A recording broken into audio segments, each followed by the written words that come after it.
This essay example, as well as thousands of others, is available in text format on our website for free and without registration. Simply Google Ivy Panda Free Essays.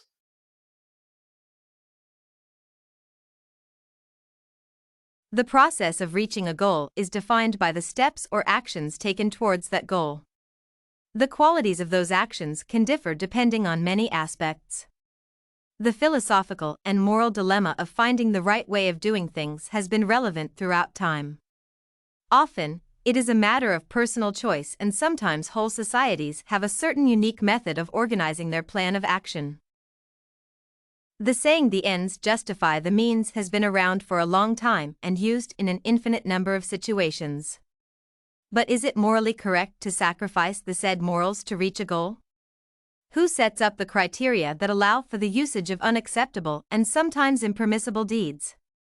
Niccolò Machiavelli acknowledges that sometimes immoral ways are acceptable and permissible. There is often a conflict between the ends and the means used to achieve them. He does not fret over the possible problems that may accompany the use of unpleasant means, such as punishment of upstart or the use of repression, imprisonment, and torture.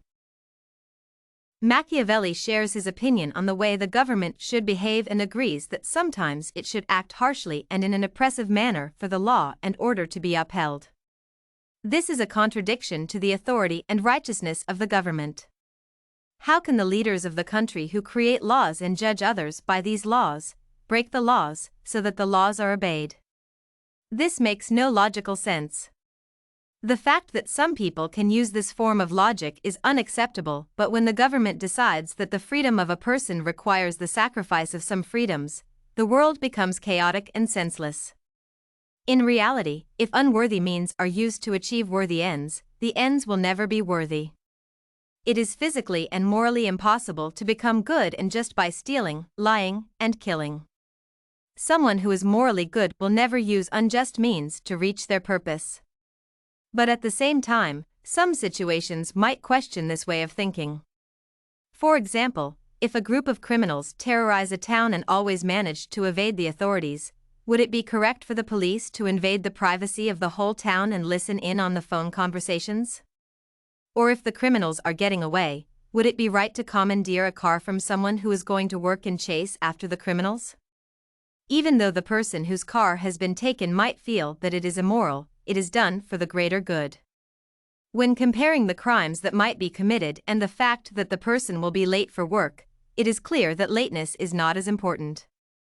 Even if the car crashes and the worker gets in trouble, there is always the possibility to have the authorities confirm that the car was taken and that lateness to work is not their fault while insurance covers the damage to the car. But in a situation where everyone's phone must be tapped into, it is difficult to say what is right and wrong. Of course, people would be outraged if they found out that their privacy was abused. The best way to resolve this issue is to find a better and other technique to catch the criminals. But it must be accepted that to save someone's life or keep them from getting hurt, the fact that some conversation is heard is not a big deal. In every situation, the benefits of the outcome must be weighed, and if it is something that can be dealt with in a different style, it should certainly be used. The same issue was addressed by Dr. Martin Luther King Jr. in his letter from Birmingham jail. He believes that the means used to reach a certain end must be as noble and fair as the end itself. This can be seen when he mentions that his people have long been oppressed by the white man, but still, they have not resorted to violence. The only means that they are using are non-video resistance and direct action.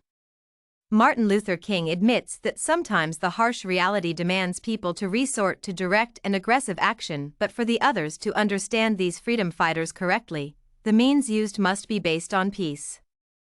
How can a person battling for rights and freedoms use ways that oppress and put down the rights and freedoms of others? Dr. King believed that the process of attaining an end is the most important. The steps that are being taken affect a great number of people. The example that is set must be based on fairness and the highest morals, and so, the result will reflect the means that were used in the methods. There are no general rules that preset and define the attitude and behavior in a given situation. The situation differentiates between the actions that are taken. Each moment is unique, with its specific qualities that must be considered. This essay on Do the Ends Justify the Means was written and submitted by a student just like you. The Ivy Panda Samples database hosts thousands of works similar to this one, on various subjects. Visit ivypanda.com to find what you are looking for.